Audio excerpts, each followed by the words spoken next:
Bonjour et bienvenue sur Neutrinopolis, mon réseau ferroviaire intriqué à la complexité quantique. Aujourd'hui, une nouvelle vidéo sur les ponts tournants et plus particulièrement le mien, le 6152 de chez Fleischmann. Eh bien non, parce qu'en fait j'ai reçu le 6152C de chez Fleischmann. Donc au sommaire de cette vidéo, on va parler d'abord de cette erreur. On va voir qu'est-ce que ce pont tournant 6152C apporte en plus par rapport à l'autre version. Et je vais pouvoir vous l'expliquer très clairement puisque j'ai fait de nombreux tests. On refera une démo avec le Turn Control 6915 puisque j'ai dû le configurer autrement. On verra les avantages et les inconvénients d'avoir reçu le 6251C à la place du 6251. Et en plus, regardez, pour terminer la vidéo, j'ai fini de poser le ballast sur mon dépôt et donc je m'apprête à commencer à poser les voies. Et donc aujourd'hui, on parlera également de comment on câble les voies de garage d'un pont tournant. Allez, on est parti. J'avais mis un peu de côté toute la problématique des ponts tournants pour me concentrer sur mon dépôt, la construction de mon dépôt et plus particulièrement le collage du liège. Et puis j'ai reçu un courriel de Jean-Jacques. Jean-Jacques est un follower de Neutrinopolis et il a acheté le même pont tournant que moi, plus ou moins au même moment et au même revendeur. Et il m'écrivait qu'il avait des doutes que le pont qu'il avait reçu soit un 6152 et qu'il pensait que c'était plutôt un 6152C.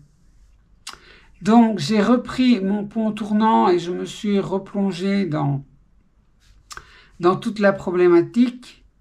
Et donc, j'ai constaté effectivement, comme on va le voir dans la vidéo, j'ai constaté que effectivement c'était bien un 6152C. Alors, je pense que Fleischmann a arrêté de produire deux ponts qui sont pratiquement identiques. Et il a décidé de produire le pont le plus complexe qui offre le plus de services, qui est le 6152C. C voulant dire confort. Et donc voilà, il met ça dans des boîtes 6152. Et peu importe pour lui, de toute manière, je pense que pour Fleischmann, le 6152C est plus performant que le 6152. Et donc, lui n'a pas de problème à vendre le 6152C comme étant un 6152. Sauf qu'on va voir plus tard dans la vidéo qu'il y a quand même des inconvénients. Mais on va le voir plus tard. Alors, on va voir maintenant qu'est-ce que ce pont tournant, le 6152C, offre en plus comme service. Ici, j'ai dessiné un pont tournant classique, donc vous avez la voie d'entrée vers le pont tournant, et puis vous avez 5 voies d'arrêt. Le pont tournant Fleischmann 6152C est contrôlé par le Turn Control 6915. Celui-ci reçoit le signal DCC via les broches 1 et 2 de son connecteur. Et le signal DCC est transmis via le câble vers le pont tournant. Et c'est comme ça que vous voyez que sur les rails du pont tournant, vous avez du signal DCC. Si maintenant vous appuyez au niveau du Turn Control sur la flèche gauche, eh bien, le pont tournant va alimenter la voie de garage qui se trouve ici. Alors, ce n'est pas la voie de garage qui est à gauche parce que vous avez appuyé sur la flèche gauche, mais c'est la voie de garage qui est côté cabine en fait. Ici, vous avez la cabine du pont et la flèche gauche alimente la voie côté cabine. Alors, si vous voulez, vous êtes dans la locomotive et vous voulez quand même reculer vers la voie d'entrée, donc ici, eh bien vous allez être arrêté, vous ne pourrez même pas arriver à la voie d'entrée parce qu'il y a donc une sécurité, la voie ici est coupée et donc vous ne pourrez pas sortir du pont du côté qui n'est pas alimenté.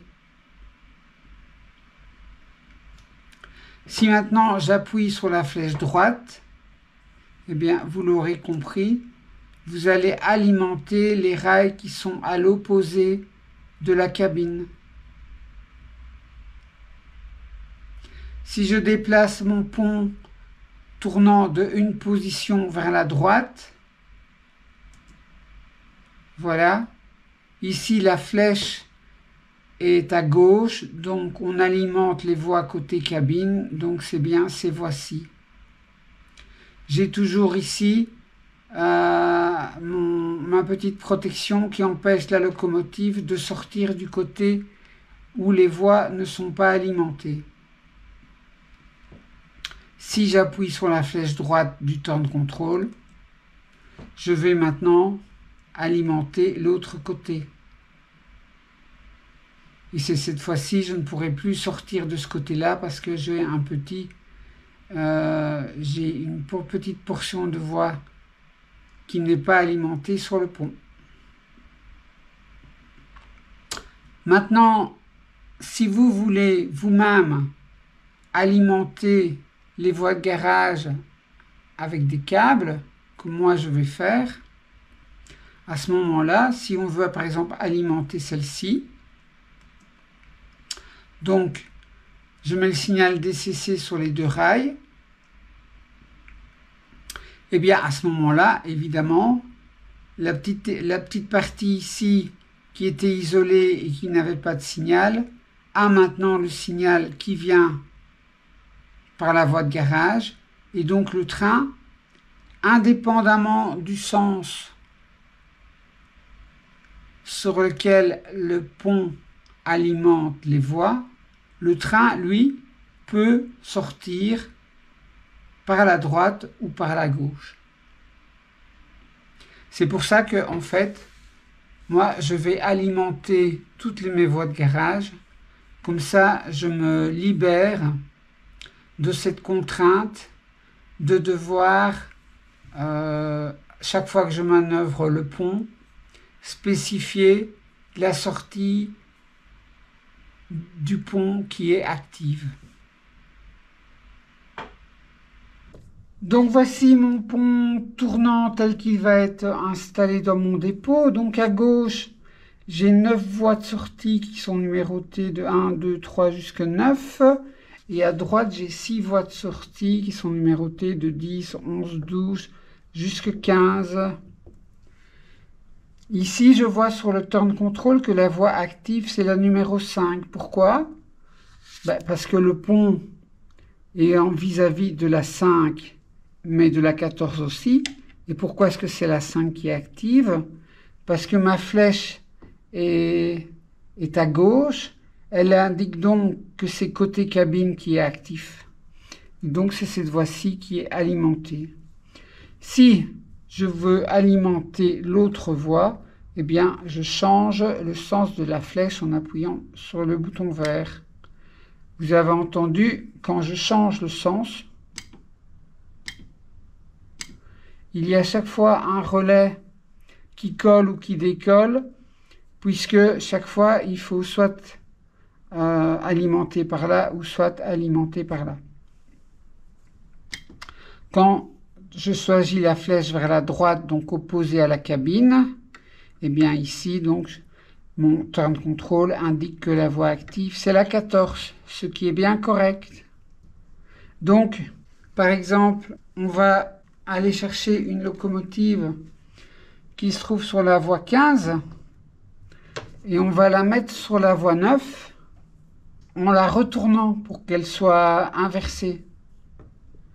Donc je vais d'abord dire que je vais travailler avec côté opposé cabine, donc flèche vers la droite. Donc c'était bon, maintenant c'est flèche vers la droite. Et maintenant, je me positionne sur la voie 15 et je valide.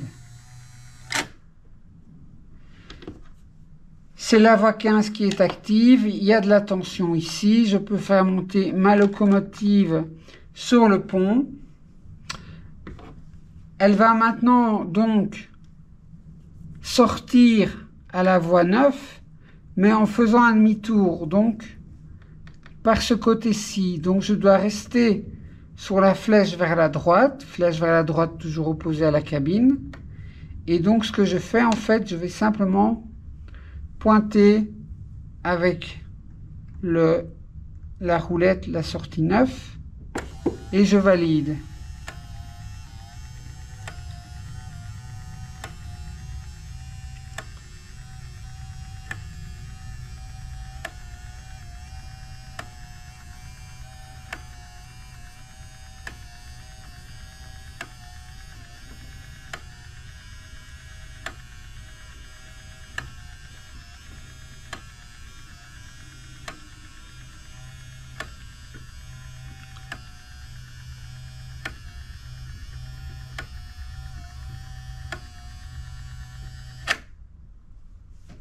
La sortie 9 est active sur mon turn control et donc la locomotive peut repartir et aller là-bas. Maintenant, je vais remettre mon pont, je dirais en position, sa position de repos. Donc, la cabine doit être à la position 5. Donc, je vais tourner. Puisque je vais travailler par ici, je mets la flèche vers la gauche et je me positionne sur la position 5 et je valide.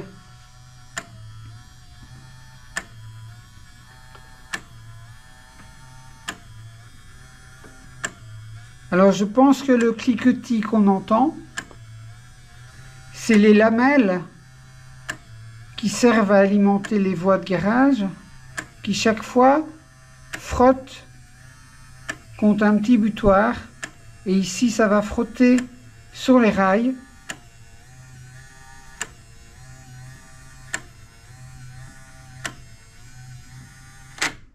Voilà.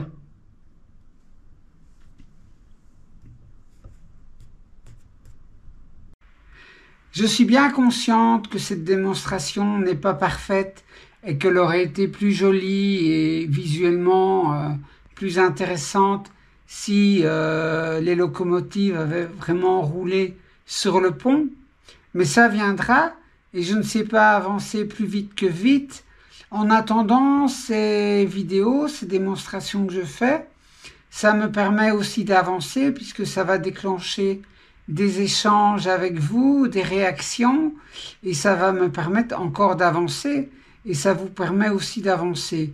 Donc c'est du gagnant-gagnant, même si visuellement, j'aurais pu mieux faire, c'est vrai, je suis d'accord. Alors un premier inconvénient, je vous l'ai dit, c'est le bruit de cliquetis chaque fois que le pont se positionne en vis-à-vis d'une voie, en fait.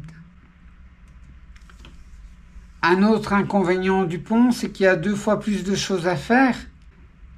Il faut choisir la position du pont et puis il faut choisir le côté du pont à activer.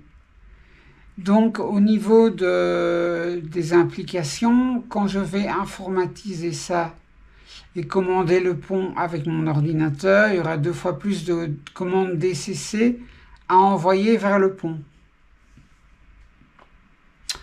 Le pont 6152 est plus facile puisque là vous choisissez la position du pont en fonction des 2 côtés et puis c'est terminé. Enfin, quand même un avantage, forcément, c'est l'avantage du défaut, c'est-à-dire que puisque il y a une alimentation des rails des voies de garage, et bien évidemment, on peut prétendre à un meilleur contact DCC au niveau des voies de garage. Je reprends maintenant un des schémas les plus intéressants de tout à l'heure. C'est le pont tournant avec le temps de contrôle qui a sa flèche dirigée vers la droite.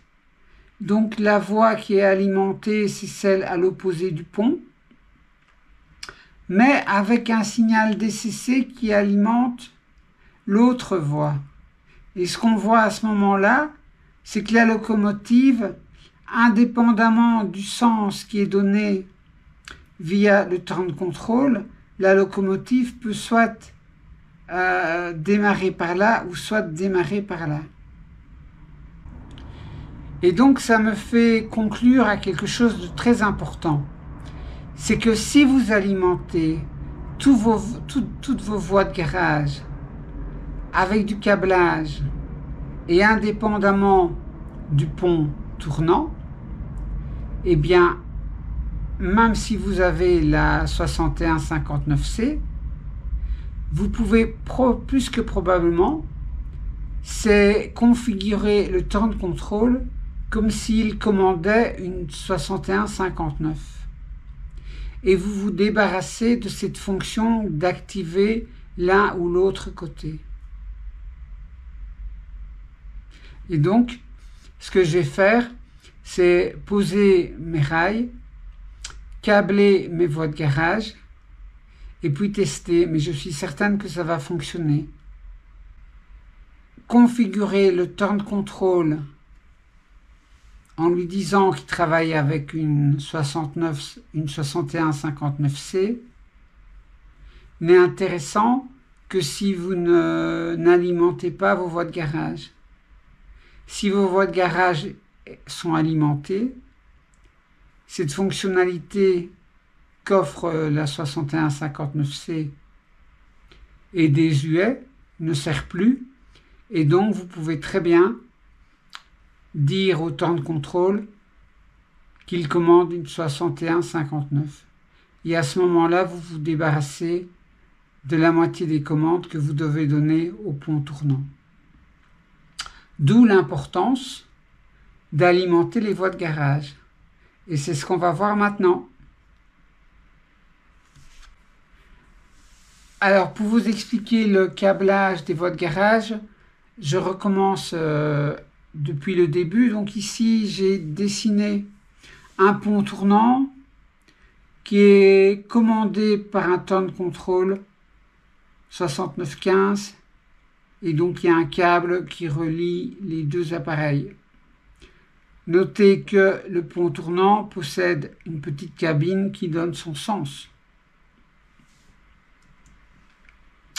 La première chose à faire, c'est donc de dessiner la voie d'entrée vers le pont tournant. Donc voici la voie d'entrée et une locomotive qui veut rentrer dans le pont tournant.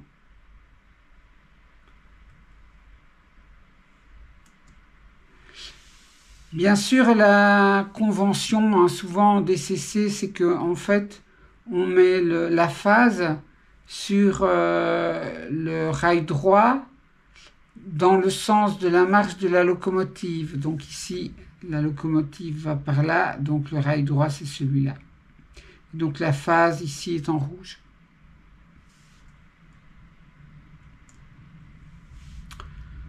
J'alimente mon temps de contrôle via également le signal DCC, via les broches 1 et 2 du connecteur.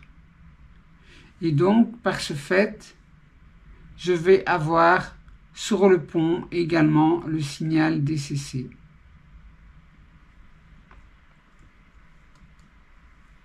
Ensuite, je dessine mes voies de garage. Voici un schéma classique avec 5 voies de garage. Comment maintenant je vais alimenter les voies de garage qui se trouvent à gauche du pont? Eh bien, j'imagine une locomotive qui sort du pont et je vais mettre donc la phase sur le rail droit de la locomotive qui sort du pont. Par contre, de l'autre côté, du pont. Je vais faire l'inverse, c'est-à-dire que j'imagine une locomotive qui sort du pont, mais je vais mettre la phase sur le rail gauche de la locomotive. Pourquoi? Parce que comme ça, si je positionne le pont entre les deux premières voies d'arrêt, je n'ai pas de faux contact. Je déplace d'une position vers la droite, je n'ai pas de faux contact. Je déplace d'une position de la droite, je n'ai pas de faux contact. D'accord?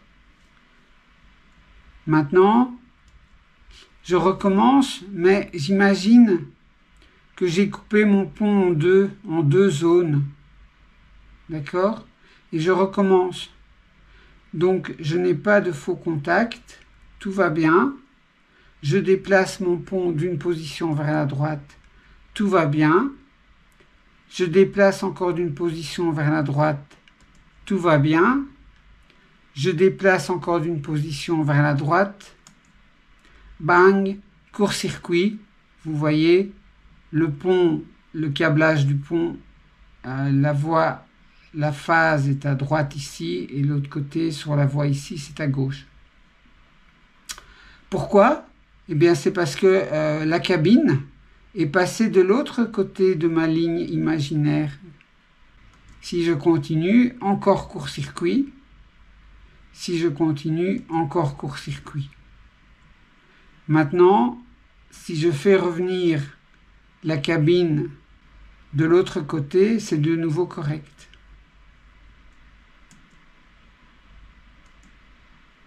En fait, cette ligne imaginaire, c'est la ligne de polarité qu'on appelle ça.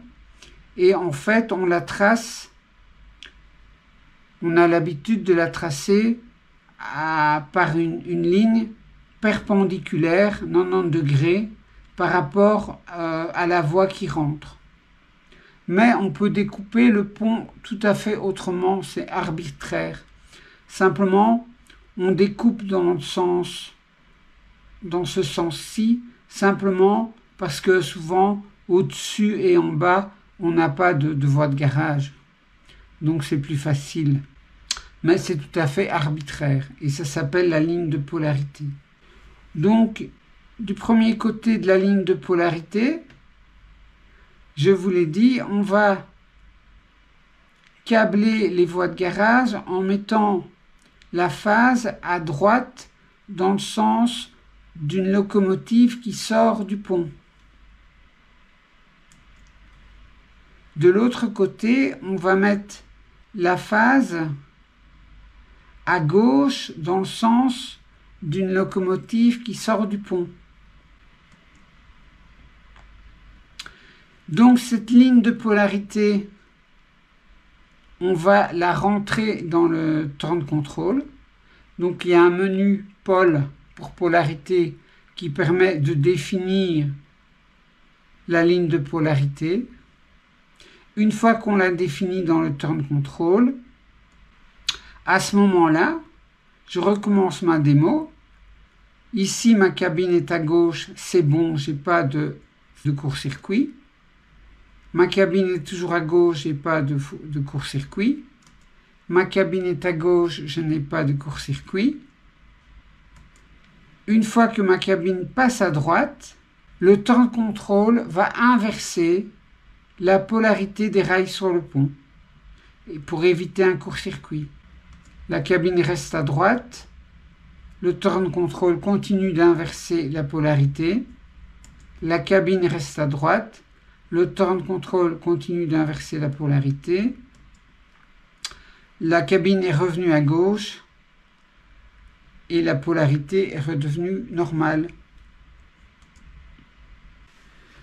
En conclusion, pour câbler les voies de garage, vous faites comment? Vous tirez une ligne de polarité, en général perpendiculairement à la voie d'entrée. N'oubliez pas de rentrer cette ligne de polarité dans le turn control. Cette ligne de polarité, elle partage le pont tournant en deux zones.